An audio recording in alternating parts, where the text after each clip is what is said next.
St. Gianna Oratory presents Daily Thought of St. Francis de Sales for July 17th. The mortal flesh with which the divine Redeemer invested us is nothing but dust and ashes. But through the union of the divinity in him, it has become so excellent, pure, and holy that the skies and the sun are but mud in comparison with it. In a similar fashion, the host in Holy Communion has the appearance of bread, so that we can take and eat it. My God, what joy to think that our heart, while waiting to be united with God in heaven, can be united with him in such a marvelous manner in this heavenly mystery. From the life of St. Francis de Sales.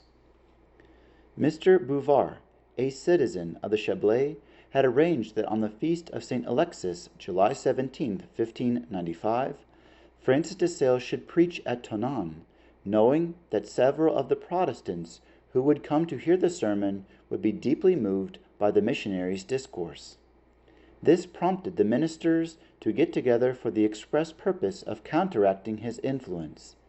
They began by saying that the missionary was a sorcerer who drew the crowds by means of incantations and magic.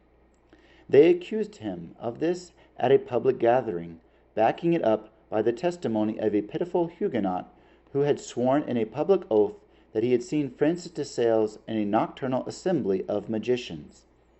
This story circulated among the people, and from that day on a common subject of conversation concerning burning Francis at the stake. The ministers renewed the prohibition against going to listen to him, because they said he was in league with the devils and had learned from them during the night all the tricks he was using to ruin the people. The spiritual sons of the saint went to tell him of the resolution that had been passed at the meeting. With true apostolic constancy, Francis only laughed at the information, and then making the sign of the cross said, "This is my sign. These are all my spells. With this powerful sign, devils are subject to me, and I put to flight the terrors of the night and the agents of sin that walk in the darkness. Armed with this sacred sign, I have no fear of what man can do to me. If whole armies were lined up against me, I would disperse them with this sign.